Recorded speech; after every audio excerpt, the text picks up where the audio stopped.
In today's video, we're installing a short throw shifter.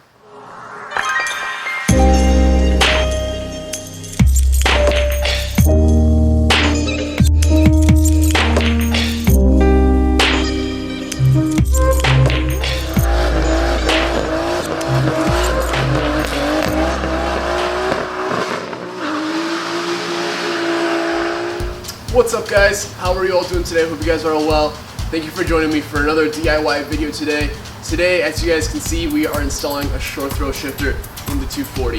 It is currently raining outside. Well, I shouldn't say raining, it's drizzling. Weather here in New York hasn't been too great the past week. What I might do is just bring the whole camera setup into the car. We're not going to need to do any work outside today. It's all going to be focused in the car. So what we might do is just pop you guys inside and we'll just get started. Alright guys, so here are the tools you're going to need. Starting at the very bottom left, we have our Allen keys. Moving inwards, we have our Phillips head screwdriver. And then finally, our C-clip pliers. At the very top, we just have some needle nose pliers as well as a flat head screwdriver. Just there, just in case you need them to get out this clip. I'll show you guys in a second. It can be a bit of a pain. But those three at the bottom are going to be the main ones you guys need. Alright guys, as for the parts that are needed for this install, I personally bought the Phase 2 Motorsports Short Throw Shifter version 1 for obviously a 240. The version 1, it's a bit of a more of a assemble, put together type of kit, if you will. I also decided to choose the version 1 just because it doesn't shorten the throw as much as the version 2, and personally I didn't want too much of a shortened throw. So this is what we're working with here today. Starting at the left, obviously we have our shifter assembly. Then we have our spacer plate just to the right at the top. Moving into our little gasket there, the little plastic part in the middle, that's a gasket, as well as the little collar that slips into place. And on to the right, we have our final two clips that kind of hold the whole adapter plate or the spacer there at the top there to the gearbox itself. Alright guys, so we're just going to dive right into it. First thing you're obviously going to want to do is just unscrew your shifter here. Once you got that, you can just toss it to the side. And you can go ahead and remove this trim piece. I like to just start at the bottom. Give it a little tug. Has two clips in the bottom corners, up top here and as well as the middle here. So just kind of be careful as you're taking it off, not to break it or anything like that. Then you can slowly get that out of the way, toss that to the side, and now you're exposed with, I guess you want to call it the shifter assembly and the boot here. Next thing you want to do is just, there's 4 bolts along the side here. Go ahead and take those guys off, and then this whole little boot here will pop right off.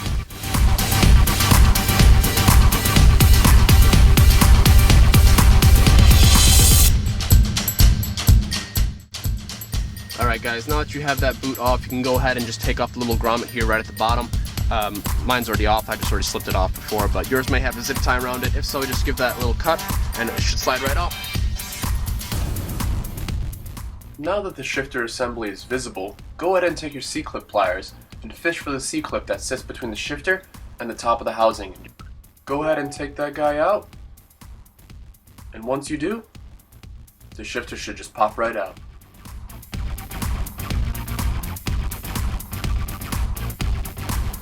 Alright guys, once you have your old shifter out of there, all you gotta do is, like I said, take that little C-clip out. Once you get that guy out, it should slide right off. Next you're gonna be shown with the bush socket, it's called.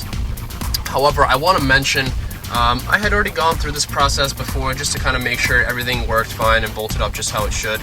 So what was needed to be done is there's this little C-clip, however it's not your average C-clip that has little holes in the side here. This is actually sits in between what I call the bush socket, which is this little plastic guy inside, and the whole housing of the transmission. So basically that just keeps the guy, you know, in place where it should be. I tried putting it back in for the sake of the video just to go through the process again. I wasn't able to, however the good news is you will not be needing this part in the for the new shifter, so don't worry about it. But however, like I was mentioning with the tools you're going to need, for me, I personally use just a flathead screwdriver and just pried it in here. I think that's what those two little slots are for, to be able to get this ring out of there.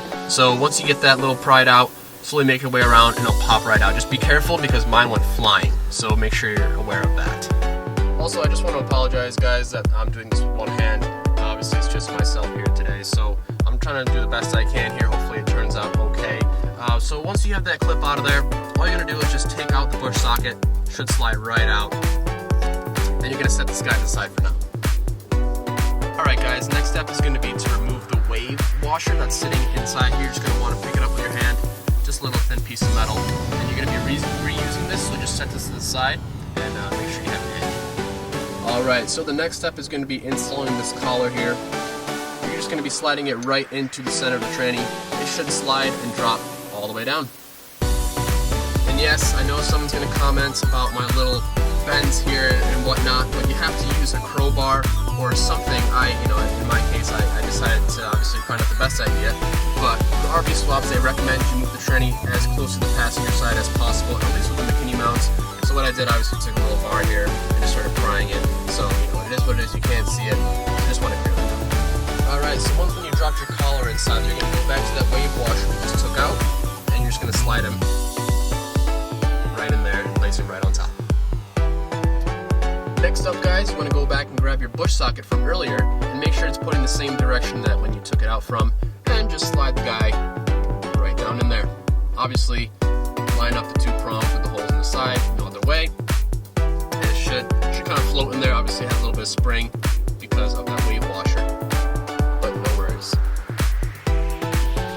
Alright guys, what you want to do next is grab your shifter assembly and it should break apart. What I mean by break apart is it should unscrew. And you're going to want to take your little gasket here that I was explaining to you earlier, and you want to make sure you have it pointing in the right direction.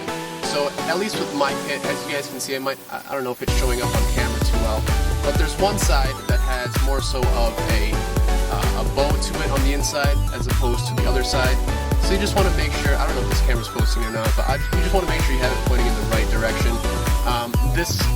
The side that's most bowed, or at least most shaven out, is going to be pointing up. I thought first it'd be pointing down just because it kind of shapes the contour of the shifter little ball here, but you want it facing upwards.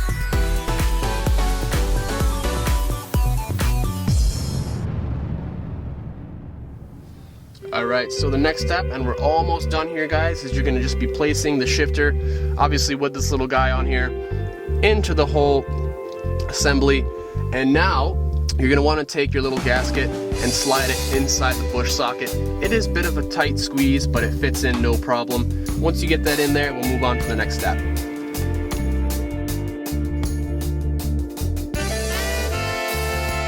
Alright guys, once you have your little gasket popped into the bush socket there, it doesn't sit fully flush, but pretty close. Next thing you want to do is take your adapter plate, as well as these two little arms that come with it. You want to make sure they're pointing in the right direction. I had these little studs pointing down, or these little nuts at the bottom pointing down. You just want them lining up kind of along these lines. You can then go ahead and take the supplied hardware, thread it through, and I just want to mention you don't want to thread it all the way down. A couple turns, that'll do it. Having the slack is good. This is what helps you clamp to the actual tranny. So make sure you have a good amount of slack there. And you're not gonna wanna bolt this guy down yet. You can do this at the end. As you guys can tell, it kind of does kind of a clamp thing, once you're on there. So we're just gonna go ahead and toss this guy on, and I'll see you guys in a second.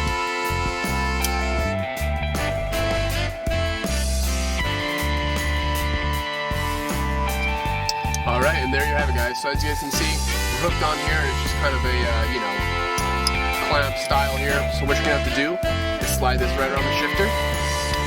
Slide it all the way down. Make sure you get these little flaps here on the outside so it has all the room to go as far down as it can. Get it sitting nice and flush, and what you're going to want to do is take those flaps and pretty much close it around the outside. If you guys can see on your own tranny, when you're doing this at home, there's kind of a groove where those little slits slide into to kind of hold the whole adapter plate spacer in place. So we're going to go ahead and do that, and we'll touch back when I'm done.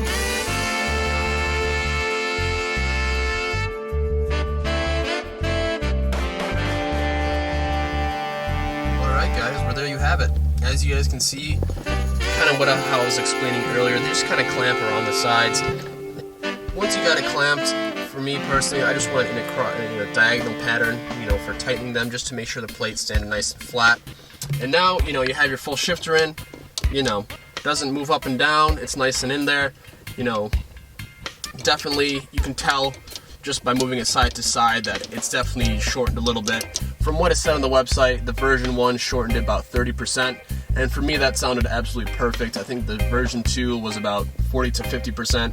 And I don't want too little of a throw. I still like a bit of a throw in my shifts, so this should be perfect.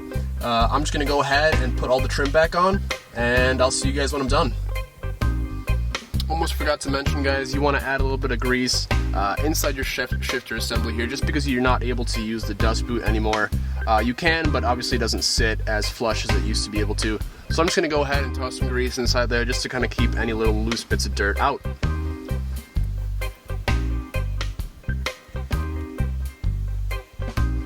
Also, I guess a good thing to keep in mind while you're doing this, before you put everything all back together, just make sure you can go all to the gears, you know, just as you used to be able to.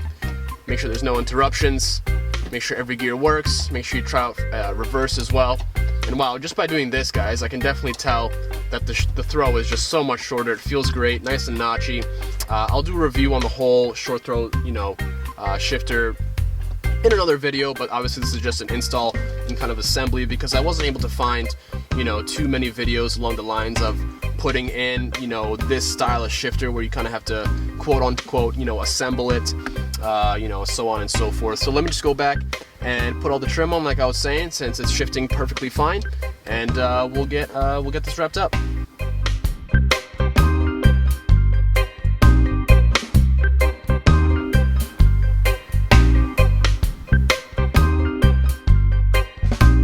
Alright guys, that's going to conclude today's DIY video. Hope you guys enjoyed it like I did. Very easy job. I shouldn't say it's beginner, maybe a little bit novice, just because you have to, like I said, kind of assemble it almost. The version 2 is more so just kind of a bolt right in. So if you guys are looking for more so of an easy, quick, have it done in 10 minutes sort of thing, or not have to worry about looking up instructions or anything like that, definitely go for the version 2. I just went for the version 1 specifically because I didn't want too much of a shortened throw. Just a little bit. This one says 30%. Feels great. Real notchy. Like I said, I'll get a video of me driving it to review the shifter itself. But as always, guys, if you guys could hit that big thumbs up button, that would mean a huge amount to me. Also, if you haven't yet, make sure to hit that subscribe button to stay tuned for future builds, reviews, vlogs, DIYs, all that good stuff. And make sure to follow me on my social media accounts, Instagram and Twitter. Both of the links are going to be in the description below. And I just want to say, guys, 5,000 subscribers. Like, are you kidding me right now? That's unreal. I am going to make a 5,000 subscriber video for you guys, so don't worry about that. These are just a couple things that came in the mail that I wanted to just put on my car right quick. And regardless, I just want to say thank you guys so much for all the love, all the support. You guys have been awesome. 5K, we made it. My goal was to get 5K by the end of October, and look at this. It's the 28th, I believe, and we got like 5,100. So you guys are absolutely awesome. Thank you to each and every one of you for subscribing, for joining the Burgundy Nation. It's going to be a big year. It's going to be a big few years. So stick around, and let's start an empire, guys. Peace out.